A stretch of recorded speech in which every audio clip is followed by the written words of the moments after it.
score, and maybe not as ugly as the box score indicated, but this Steelers offense incapable of mustering anything throughout the night. Rodgers finished 17 of 33 for a $146 with an INT, but it's the Houston defense owning the day in Pittsburgh.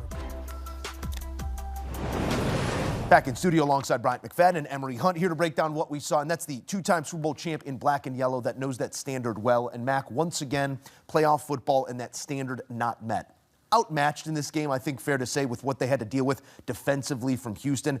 If you're going to give out a game ball, it's got to go to that pass rush group up front. The entire defense for the Houston Texans, and as we previewed this ball game, we knew the Texans would have dominant moments. But they dominated from start to finish in a game in which C.J. Stroud and his offense, they had some issues as well protecting the football. But when you look at the Houston Texans defensively, the Pittsburgh Steelers, they were 2 of 13 on third down, only converted 2 third downs the entire ball game. They were 0 for 2 in the red zone. Houston, they forced 2 turnovers. They had 4 sacks. They had 2 defensive touchdowns. They scored 14 points themselves, and they only allowed 6 points.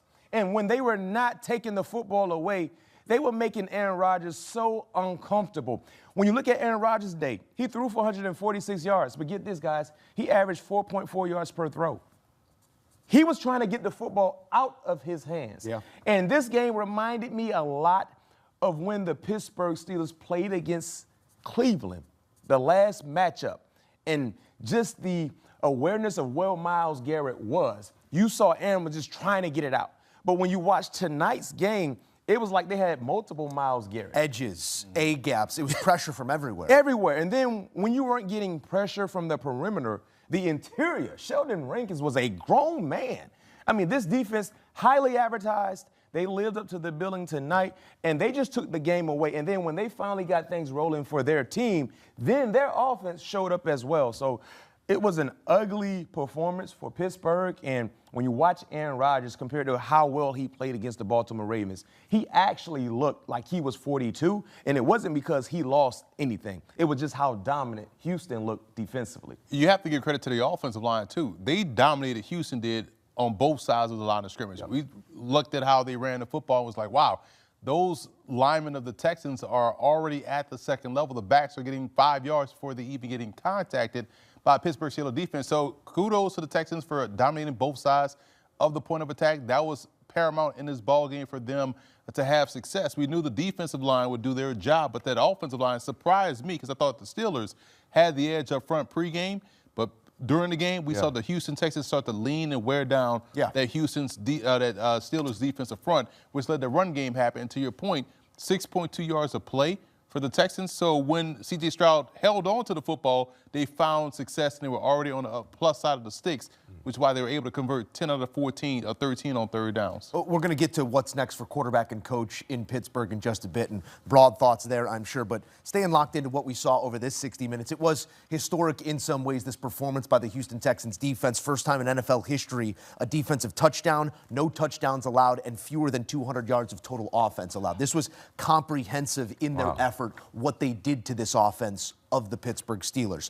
The offense of the Houston Texans also left something out there to be desired. Again, defense scores 14 of your 30 points, and you got short fields on your other points. A couple nice throws by C.J. Stroud, but 3 turnovers, not going to get it done moving on in the playoffs. What did you make of Stroud's performance specifically tonight? He was a bit shaky. You talked about the 3 turnovers. You can't have those mishaps in playoff football, especially on the road. The luxury C.J. Stroud has at his disposal is their defense. We'll get it back. Yeah, we'll get it back, or we won't allow any points. But as you continue to move on in the playoffs, when you're playing against better offenses from top to bottom, those mishaps can come back to haunt you. But in today's game, guys, the pocket awareness was a bit in question. Holding on to the football, being a bit careless with the football in the pocket led to turnovers for Pittsburgh, and then the costly red zone turnover.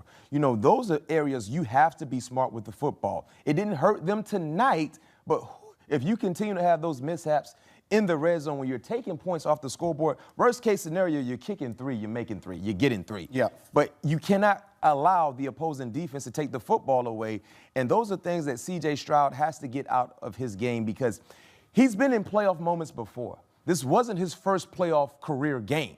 So you need C.J. to showcase that, that veteran presence of playoff moments and be able to be smart with the football, because he has to understand, guys, when he has that type of defense backing him, punting the football is okay. Yeah. Settling for field goals is okay. You just can't allow turnovers. Make him go 80, sorry, Emery, against this defense. But you just said something important there. The experience. This was his 5th playoff game. The comfortability. It looks like regression almost in that sense. I would say it shows you tonight it's a total team game, because as he wasn't doing his 111, you saw everybody else pick it up. The offensive line picked it up. The receivers picked it up outside of Nico Collins when he went down. You saw Jaden Higgins have a big day.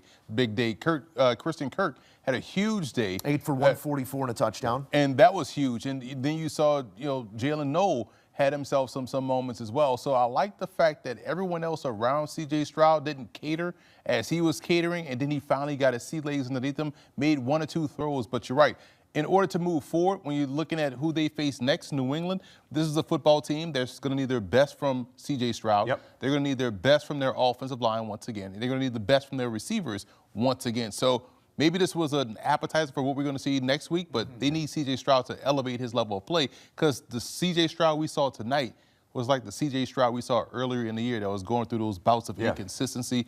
We need to get that old thing back from C.J. Stroud like we saw to close out the regular season. All right, before we look forward to what's next for Pittsburgh, let's look back here for a moment, Mac, because it's a frustrating season in some senses. It's also a season to be celebrated for Aaron Rodgers if this is the last we've seen of him on a football field. I think winning that division is a massive moment, getting it done in Week 18. What's the pervading emotion right now inside you, having watched how it just ended? I mean, outside of what happened tonight, Aaron Rodgers did what he was supposed to do as the starting quarterback for the Pittsburgh Steelers.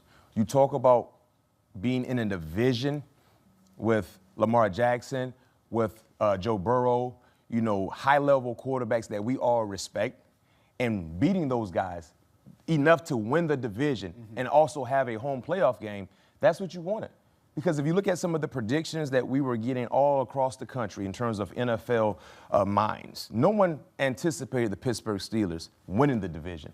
Best case scenario, most experts, analysts had them finishing 3rd, behind Baltimore and Cincinnati.